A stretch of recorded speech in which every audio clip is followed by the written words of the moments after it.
Just by way of just background, like many Marylanders, I grew up in the military.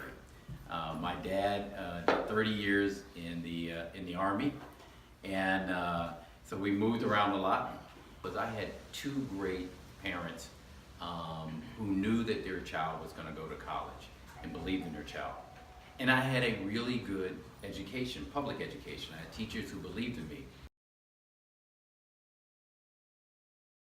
What I wanted to do was change people's lives, and that led me to politics. And it led me to go into the House of Delegates, but it also led me to be county executive of Prince George's County. Because what I learned when I was in the beauty of serving in a legislative body, especially my last 4 years I served on appropriation, is you had to travel the state. Because we carved up at that time a $23 billion budget. And in order to understand what the needs are in every part of the state, you had to travel. And so I got a chance to go to here in the Eastern Shore, or Western Maryland, and talk about some of the issues that affected us, especially around, at that time, education. You know, how do we make sure in a great state like we have, everyone has a quality education? And then I looked at what was going on in Prince George's County. Our education system in one of the wealthiest, most educated African-American majority counties in the world, yet our education system was suffering. And so to me, I wanted to change that to make sure that people got the same opportunities I did. So I decided to give up my dream job of working in the legislature and run for county executive. I had worked for a nonprofit for 8 years, 10 years in DC doing economic development and around some of the hardest hit areas in the district. So our areas for economic development and revitalization, if you know anything about DC, what is now U Street, which is where all the young people like my campaign manager want to live, because it's hopping. At the time we had it, it wasn't. That's what I walked into after 8 years. County executive arrested.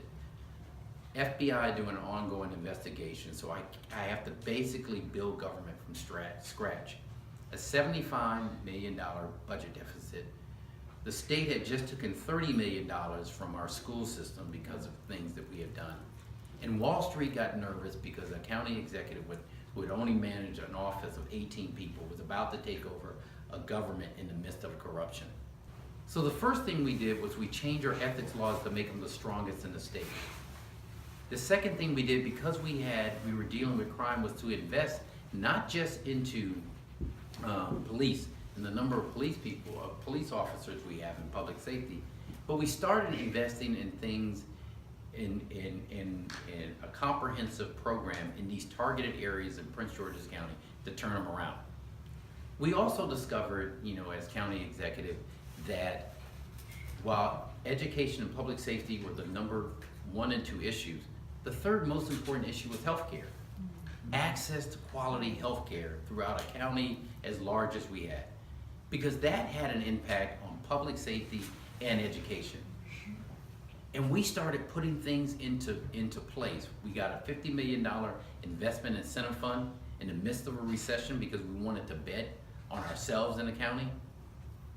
We did all those things, and today, 7 years later, Prince George's County leads the state in job creation. Our crime rate is at a 30-year low, and our homicides are still going down. We have more economic development because of the investment that we did than any other place in the state. We're having $7 to $8 billion worth of development that's happening all around Prince George's County. Prince George's County is not unique. As I've traveled around this state, what I've seen is some really nice, hardworking people who feel like the government they're fighting alone, that nobody is concerned about their particular issues. And if you think about it, just think about, the personal struggles we have, and then think about where we are at the state. And this is what I ask myself: has the governor punted on those issues or confronted the critical issues that face us?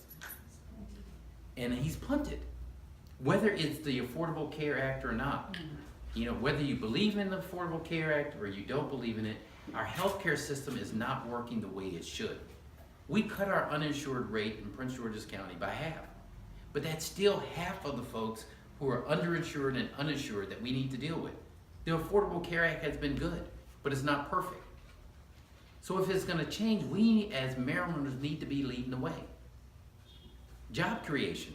What we knew in the county was, in order to make sure we could have more resources to invest in schools and invest in economic development, that we weren't gonna do it by taxing our citizens.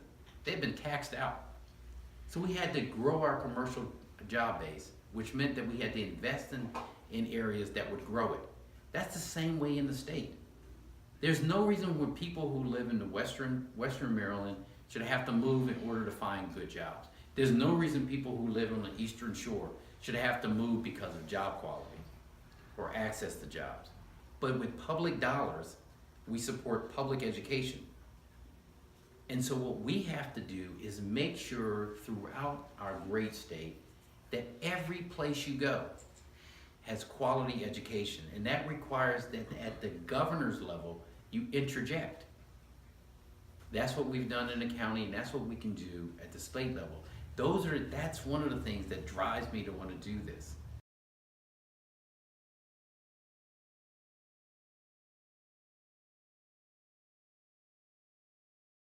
You know, the southern part of Prince George's County is rural. But at the same time, you have a number of folks that are moving there that look for amenities they want. They want places to shop, they want places to eat, but they want to keep the integrity of what's there. And they want to make sure the environment is protected. And the best way to do that is to strike a balance, is to make sure that we keep what attracts folks there, but we also, in a responsible way, look at development. And so if you go to the southern part of Prince George's County, you look at, those areas, Brandywine, Costco, and places like that, you'll see that we've been able to do a balance there.